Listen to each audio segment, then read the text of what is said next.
구독자 여러분 안녕하세요. 박쌤입니다. 또 한 주는 건강히 잘 보내셨나요? 많이 무더워졌습니다. 건강에 항상 조심하시고요. 주의하시고요.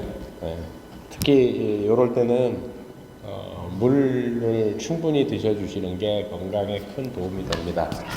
많은 물을 섭취를 하시고 너무 찬물보다는 실온의 물을 뭐 사실 저도 더우니까 뭐 찬물을 많이 먹게 되더라고요. 자, 또 지난주에 이어서 이제 이 책 로버트 맨델존 박사님의 여자들이 의사에게 어떻게 속고 있나라는 책 이제 3장 당신이 의사요라는 부분부터 다시 시작하도록 하겠습니다. 42페이지고요. 자기가 내린 진단이나 추천한 치료법에 자신이 없는 의사일수록 여러분이 그의 말에 의문을 제기하면 학교 졸업장 같은 권위에 의지하려는 경향이 있다. 만족스럽게 답변할 수 없는 질문을 회피하기 위해 사용하는 반박이 당신이 의사요 같은 말이다. 그리고 대부분의 경우에 이런 말은 효과를 발휘한다. 우리나라는 안 그러겠죠. 뭐 미국의 케이스인 거고. 사실은 환자는 내 건강에 내 목숨에 관련된 거기 때문에 디테일하게 물어볼 권리가 있고요. 의사는 성실하게 답변해줄 성실 답변의 의무가 있습니다. 근데 그런 것들을 꼬치꼬치 질문을 하면 화를 많이 내시죠. 현대의학의 마수에서 벗어나려면 사이비 종교 집단에 포섭되었던 사람이 하는 것처럼 자기가 가지고 있던 생각을 버리고 재교육을 받아야 한다. 이전에 가지고 있던 의사에 대한 이미지, 즉 친절하고 유능하며 신뢰감이 가고 상냥하다는 이미지를 버리고 있는 그대로의 의사를 보도록 노력해야 한다.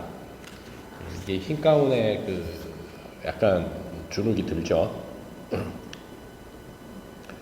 뉴욕타임즈의 45페이지인데요. 뉴욕타임즈의 의학 관련 기구가인 제인 브로디가 보고한 사례를 보면 산부인과 의사들이 외과적 처치에 얼마나 혈안이 되어 있는지 그리고 그로 인한 위험이 무엇인지 알 수 있다. 심지어 좀 더 간단하고 비용도 적게 들며 같은 정도로 효과가 있는 대안이 존재할 때조차 외과 의사들은 수술을 선호한다. 우리나라 속담인가요? 뭐 하여간 그 외국 속담인가요? 망치를 들고 있으면 다 모든 게 못으로 보이듯이 의사들도 마찬가지란 얘기예요. 49페이지에 다른 모든 분야의 고급 교육에서는 학생들에게 가능하면 많은 정보와 사상을 접할 수 있도록 함으로써 합리적으로 사고하고 원인을 규명하고 의문을 제기하고 창조적으로 사고하는 능력을 배양시키는 것을 목표로 한다. 학생과 교수의 논쟁은 장려되고 박사학위 논문을 쓸 때는 자신의 이론을 주장하고 옹호한다. 그렇지만 의대만은 그렇지 않다. 의대에서는 학생들이 어떠한 논쟁이나 질문도 제기하지 않고 이론을 흡수하기만 해야 한다. 학생들은 반사적으로 교수에게 대답하도록 배운다. 예를 들어 연쇄상규균이라는 말을 들으면 학생들은 페니실린이라고 대답하도록 배운다. 교수가 오른쪽 하부 통증이라고 말하면 학생들은 맹장수술이라고 대답하도록 배운다. 이렇게 배운다는 얘기예요. 그러니까 그 이상을 생각을 할 수가 없게 되겠죠. 좀 슬픈 얘기들이 많네요. 그죠? 자, 53페이지에는 4장이 시작되는데 환자분은 아무 걱정할 필요 없습니다. 라고 해서 54페이지가 이제 여자들은 의대에서 병원에서 그리고 의료의 다른 모든 분야에서 차별받고 있으며 환자들만큼이나 차별받고 부당하게 취급되고 있다. 기업, 제조업, 정부, 교육 또는 심지어 종교 분야에서도 여자들은 차별을 받는다. 어떤 분야에서든 차별은 옳지 않으며 의료 분야에서 행해지는 차별이 가장 악질적이다. 의사 선생님이 참 강한 단어들을 많이 쓰시네요. 그죠? 여성들이 전문적인 기술자로 받아들여진 것은 사실이지만 그것이 의료계의 남성 우월적인 태도가 누그러졌다는 증거라고 생각하면 오산이다. 실상 여성들에게 주어지는 일들은 남자들이 원하지 않거나 고의로 회피하는 위험한 일들이다. 눈치채고 있었을지 모르지만 엑스레이 검사를 처방하는 의사는 남자고 그 필름을 판독하는 방사선과 의사도 남자다. 그들은 방사선실에서 안전한 거리를 유지하도록 주의한다. 반면에 무시무시한 기계에서 흘러나오는 방사능의 위험을 감수해야 하는 것은 대부분 여자 기술자입니다. 슬프네요, 그죠? 지금 뭐 치과 가도 사실은 치열을 방사선 촬영을 하지 않습니까? 그때 간호사들이 하잖아요. 좀 그래요. 57페이지에 보게 되면 난소 절제술은 1809년에 처음으로 시행되었다. 그 후 19세기 내내 산부인과 의사들은 여성의 몸에 대한 점점 더 극단적인 형태의 수술을 경쟁적으로 개발해냈다. 난소 절제술이 개발되었으므로 이제 의사들은 수술할 이유를 만들어내야만 했다. 따라서 히스테리나 정신적 장애, 정신 이상 등에 대한 일상적인 처방이 난소를 제거하는 수술이 되었다. 심지어는 여성을 남성 지배하에 두기 위한 목적으로 난소를 절제하기도 했다. 이런 목적을 가진 난소 절제술의 시행은 1946년 무렵까지도 정당하게 받아들여졌다. 여성을 유순하고 복종적으로 만들기 위한 목적의 난소 절제술은 이제 시행되지 않는다. 아니 최소한 산부인과 의사도 그런 목적으로 수술한다고는 말하지 않을 것이다. 그렇지만 의학적으로 꼭 필요한 것도 아닌데 시행되는 수술 건수를 보면 일부 외과 의사들이 여전히 남성적 권위를 과시하기 위해 수술을 즐기는 것은 아닌지 궁금해진다. 현대의학이 여성을 보는 관점은 확실히 과거와 달라진 점이 별로 없다. 여전히 연약하고 신경질적이고 히스테리를 일으키고 여자라는 신체적 특징과 관련이 있는 모든 정신병에 걸리기 쉬운 존재로 보고 있다. 자, 이 책을 다시 한번 보는데도 좀 심각하네요. 61페이지에 또 이런 얘기도 있어요. 의사들은 남성의 지배에 도전하는 여성들에 대한 통제권을 되찾고 안가품을 하기 위한 수단으로 의사로서의 힘을 악용한다. 그들은 누가 진짜 지배자인지를 보여주기 위하여 음액 절제술과 난소 절제술 같은 공격적인 수술을 악용한다. 산부인과 발달 초기에 행해진 공격적인 수술 처치는 오늘날 모든 외과 수술에서 광범위하게 볼 수 있는 쓸데없는 수술의 선구자격이라고 할 수 있다. 쓸모없는 수술에 관해서라면 산부인과 의사들이 단연 최고인데 아마도 가장 오랫동안 그런 수술을 해왔기 때문이다. 그래서 본인은 딸들을 전부 집에서 자기 거실에서 산파 불러다가 출산을 시켜버리죠. 64페이지에 심스는 마취도 하지 않고 실험 대상을 수술했다라는 거 하니까 이제 심스라는 사람이 의사인가 봐요. 여성을 인간 모르모토로 사용하는 것은 심스의 시대에는 그리 특이한 일이 아니었다. 현대의학과 제약회사는 동맹을 맺고 의심할 줄 모르는 수백만 여성들을 희생양으로 삼아 아직도 실험을 하고 있다. 그중 수많은 여성들이 투약된 약 때문에 피해를 입었으며 일부 여성들은 죽음을 맞았다. 그게 이제 1845년부터 49년 사이에 이제 이런 흑인 여성들을 대상으로 마취도 안 하고 막 수술을 하고 했나 봐요. 65페이지에 달콘 실드라는 자궁내 피임 기구는 1971년 1월 처음 출시되었다가 74년 6월 미국 식품의약국의 명령으로 모두 수거되었는데 그 기간 동안 의사들은 400만 명에 이르는 여성들에게 이 피임 기구를 시술했다. 그리고 그중 250만 명이 미국 여성이었다. 이 자궁내 피임 기구의 테스트가 부적합한 방법으로 이루어졌으며 장치를 삽입한 여성들 대부분이 시술 직후부터 위험한 부작용을 경험하게 되었는데도 그렇게 많은 여성들이 시술을 받은 것이다. 왜 시술을 받았을까요? 자발적으로 받았을까요? 아니면 의사가 권했을까요? 이런 생각을 해보셔야 되겠죠. 66페이지에 DES에 대한 비스테로이드계 합성 여성 호르몬, 그러니까 초기에 유산을 방지하기 위해서 나왔던 입덧이 너무 심해서 뭐 유산을 방지한다고 했는데 나중에 이제 그 사지가 안 자란 아이들이 막 태어나게 되죠. 그래서 그 DES에 대한 얘기가 나오는데 시카고 의대병원에서 DES의 효과를 입증하기 위한 연구를 하기로 했다. 2,000명의 건강하고 젊은 임산부에게 약을 투여했지만 임산부들에게는 비타민을 보충하기 위한 약이라고 믿도록 했다. 임산부들은 약의 이름뿐만 아니라 그들이 실험에 참가하는 인간 모르모토라는 사실도 결코 몰랐다. 그 연구를 통해 이미 의심받고 있던 사실, 즉 DES가 유산 방지에 아무 효과가 없다는 사실을 확인할 수 있었다. 이런 증거가 있는데도 제약회사에서는 생산을 계속했고 의사들은 임산부들에게 그 약을 계속 처방했다. 1972년이 되자 DES의 장기적인 부작용이 나타나기 시작했다. DES, 이거는 저기네요. 여성 산부인과 쪽으로 아주 질병이 한 달 내내 뭐 하혈을 한다든지 하는, 그 다음에 이제 임신을 못하게 되고 했던 게 DES네요. 그 약을 복용한 여성들 중 일부가 유방암에 걸렸다. 또한 약을 복용한 여성들이 출산한 딸들 일부에서는 질암이, 아들들 일부에서는 생식기 이상이 생겼다.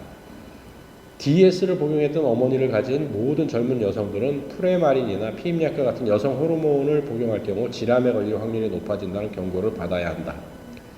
DES를 처방한 적이 있는 산부인과 의사들은 과거의 진료 기록을 찾아본 다음 그 약을 복용한 환자들을 파악해서 당사자와 그 자녀가 위험에 처해 있다는 사실을 알려줘야만 한다. 그렇지만 그 과정에서 드는 비용 문제와 더불어 사실이 알려짐으로써 의료소송의 대상이 될지도 모른다는 가능성을 고려하면 많은 의사들이 희생자의 생명을 구하는 일에 참여할 것 같지는 않다. 이게 되게 피해가 많죠. 지금은 이제 판매 금지가 된 지 오래돼서 이제 DS의 딸들은 안 나오는데 DS의 딸들이 굉장히 많은 고통 속에서 삶을 살아갔지요. 69페이지에 오늘날 의사들은 여성이 임신할 수 없게 하기 위해서라면 무슨 짓이라도 할 것이다. 이 사실은 명백해 보인다. 특히 그 여성이 흑인이나 황인종에다 교육 수준이 낮고 가난한 계층이라면 말이다. 의사들은 인구 통제 정책에 지나치게 세뇌된 나머지 자선 프로그램의 대상이 되는 엄마들이나 저개발 국가의 출산율을 낮추기 위해서라면 어떤 대가를 치러도 비싸지 않다고 생각한다. 심지어 수백만 여성들을 실험 대상으로 쓰는 것조차도 말이다. 그에 따라 의사들은 자기들이 했던 히포크라테스 선서를 망각하고 자선병원에서 원하지도 않는 사람들에게 행해지는 불임수술, 불필요한 자궁적 수술, 암을 유발하는 호르몬, 불안전하고 검증받지 않은 자궁 내 피임기구 등 의사나 제약회사가 만들어내는 모든 종류의 산화 제한 수단을 정당화한다. 인구가 한참 늘어날 때 이런 일들을 많이 했죠. 우리나라도 뭐 예비군 훈련 가면 뭐 정관 수술하면 그 예비군 훈련 그 예껏 다 받은 걸로 해주고 뭐 여러 가지 했었죠. 그렇지만 이제 남성이 정관을 묶는 것과 여성의 이렇게 하는 거는 정말 큰 차이가 있는 거죠. 71페이지에 보게 되면 이제 요즘 이제 대한민국 여성들이 많이 하는 얘기가 나옵니다. 정말로 심각한 외상을 수정하는 것을 제외한 대부분의 성형수술은 의료계에서 일삼고 있는 가장 큰 사기이다. 이런 견해를 가지고 있는 것은 나 혼자만이 아니다. 같은 생각을 가진 사람들 가운데 엘리자베스 모건 박사는 그녀 자신이 성형외과 의사다. 그녀는 자신의 저서인 여자 외과 의사의 성공 비결에서 같은 분야의 몇몇 동료들이 마치 미용사 같은 행동을 하면서 성형외과에 오명을 끼치고 있는 현실을 개탄한다. 뭐 우리나라도 뭐 지금 성형이 아주 유행하죠. 의사가 여러분을 좌지우지할 수 있다는 생각이 들지도 모른다. 그러나 스스로 자신을 지켜야 한다. 제가 노상 드리는 말씀이잖아요. 스스로 내 자신을 지켜야 됩니다. 스스로 자신을 지켜야 한다. 의사에게 설명을 요구하고 그가 내리는 진단과 처방하는 약에 대해 설명해 달라고 하자. 의사를 경외의 대상으로 생각해서는 안 된다.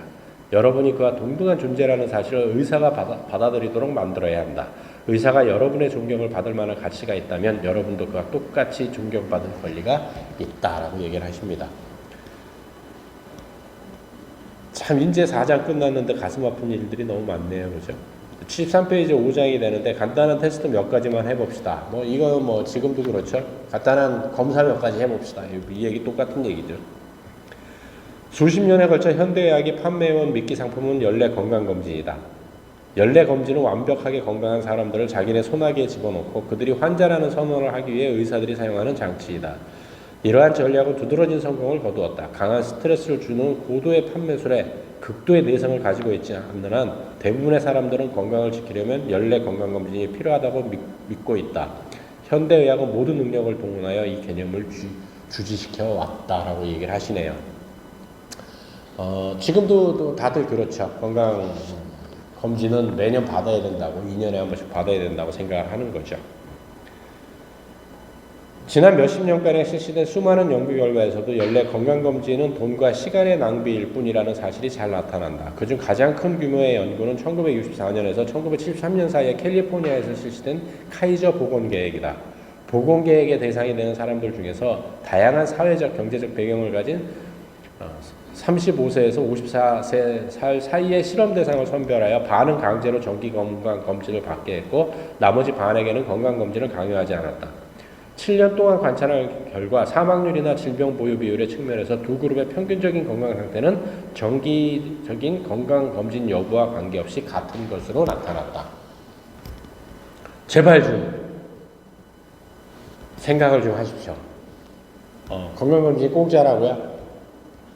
우리가 내는 의료보험이 공단에서 나갑니다. 우리가 다 의료보험이 내는 거에 포함되는 거예요. 그러니까 계속 의료보험비가 올라갈 수밖에 없는 겁니다.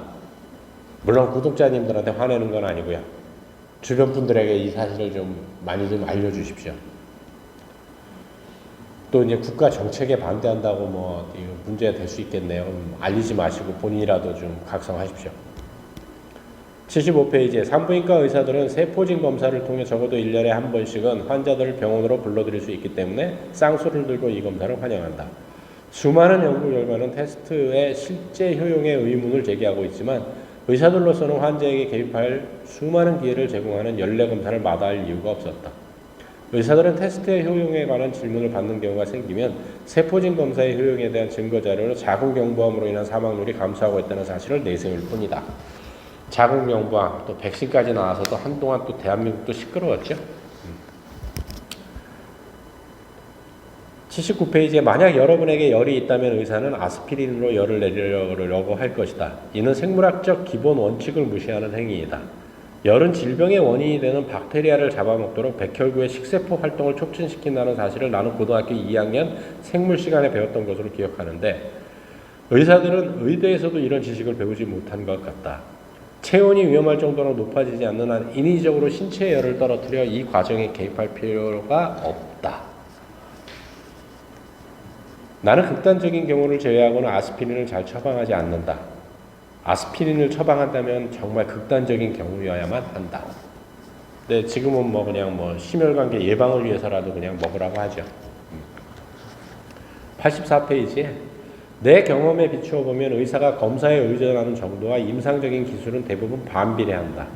오늘날 수많은 의사들이 환자에게 피상적인 이야기만 듣고 더욱더 피상적인 신체 검사만 시행한다. 그러고는 일련의 검사를 지시한다. 참 슬프네요. 86페이지에 6장이 시작되는데 사진 몇 장 찍어볼까요? 라는 제목으로 이제 시작이 됩니다. 엑스레이 기계의 무차별적인 사용으로 인한 위험은 물론 모든 미국인에게 해당되는 이야기지만 대개의 경우 남자보다 여자가 더 위험에 노출되어 있다. 잠재적으로 치명적인 방사능의 영향 때문에 암에 걸릴 확률은 여자가 남자의 2배에 달한다. 대부분의 의사들은 엑스레이 검사가 여러분에게는 유방암을, 태어나지 않은 아이에게는 백혈병을 유발할 수 있다는 사실을 경고하지 않는다. 의사들은 여성에게 해를 끼치지 않을 정도로 안전한 최소 방사능 레벨은 아예 없다는 사실을 반드시 알고 있어야 한다. 또한 방사능의 영향은 몸에 축적되기 때문에 한 번 엑스레이 사진을 찍을 때의 방사능 양이 중요한 것이 아니라 평생 찍었던 엑스레이가 모두 함께 결합되어 환자의 몸에 손상을 입히거나 심지어 환자의 몸을 파괴할 수도 있다는 사실을 의사들은 반드시 알고 있어야 한다. 근데 엑스레이는 그나마 나아요. 근데 요즘 CT, 통 안에 들어가서 찍는 거, 그건 정말 히로시마 원폭의 30배 정도의 피폭량이거든요.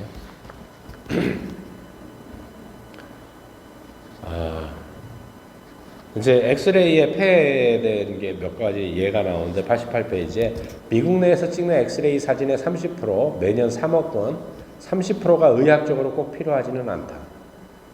다른 연방 전문가의 말을 빌리면 부주의하고 불필요하게 시행되는 엑스레이 검사를 3분의 1만 줄여도 매년 암으로 죽어가는 사람 1000명을 구할 수 있다.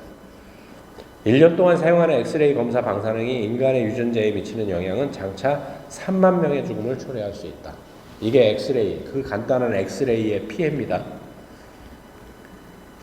그러면 엑스레이는 그 히로시마 원폭량의 0.2인가 0.0인가 하여간 미미해요. 그런데도 이게 벌써 3만 명을 죽일 정도의 양인데 히로시마 원폭의 30배일 CT는 어떨지 한번 생각을 해보시라는 거죠. 92페이지에 임신한 여성들은 특히 엑스레이 검사에 관해 주의를 기울여야 한다. 임신한 여성의 복부 엑스레이 촬영은 단 한 번만으로도 태아가 백혈병에 걸릴 가능성을 높일 수 있다. 그리고 복부 엑스레이 촬영을 지시한 사람은 의사일지 몰라도 실제 사진을 찍는 사람은 기술자이므로 기계의 방향조차 제대로 잡지 못하는 무능한 기술자라면 실수로 환자에게 엑스레이를 쬐게 할 가능성이 얼마든지 있다. 바로 여기에 위험성이 있다. 더욱 터무니없는 사실은 아직도 골반 치수를 알아보기 위해서라는 불필요한 이유로 골반 측정 엑스레이 사진을 찍는 산부인과 의사들이 있다는 것이다. 지금은 없겠죠. 이분이 의사생활 할 때 얘기겠죠. 또 스스로의 복부 촉진 기술에 자신이 없는 의사들은 태아의 위치를 알기 위해서 엑스레이 촬영을 지시한다. 불쌍한 아기는 태어나기도 전부터 방사능에 노출되고 있는 것이다. 나는 의대에서 기형아가 초래된 원인을 찾기 위해 엄마의 과거 진료 기록을 되돌아봐서는 안 된다고 배웠다. 그건 산부인과 의사가 할 일이고 내가 그 업무를 방해해서는 안 된다는 것이 이유였다. 또한 엄마들은 산부인과 의사의 추천으로 소아과 의사를 선택하는 경우가 많으므로 감히 산부인과 의사를 비난하는 우를 범하면 그 세계에 발을 붙이지 못할 수도 있다. 아기가 다운 증후군을 가지고 태어나는 것은 본질적으로 산모의 연령 때문이 아니라 축적된 방사능 때문이다. 수많은 의사들이 나이 들어서 임신하는 여성들의 아기는 노쇠한 난자 때문에 다운 증후군의 희생자가 될 위험성이 높다는 진부한 믿음을 역설하고 있다. 말도 안 되는 소리이다. 노쇠한 남편과 노쇠한 아내는 있을 수 있다. 그렇지만 노쇠한 난자라니, 노쇠한 정자만큼이나 말도 안 되는 소리이다. 참 슬프네요, 그죠? 이렇게 6장이 끝이 납니다. 어떠셨어요? 그래도 계속 병원을 가서 CT를 촬영하시고 뭐 다 해야 되겠죠. 전혀 하지 말라는 뜻은 아니고요. 아시라는 거죠. 아시고 내가 조금 더 한 번 더 신경을 쓰는 것이 우리가 건강한 삶을 영위할 수 있는 길이 아닌가라고 생각을 해봅니다. 다음 주에 또 뵙도록 하겠습니다. 수고하셨습니다.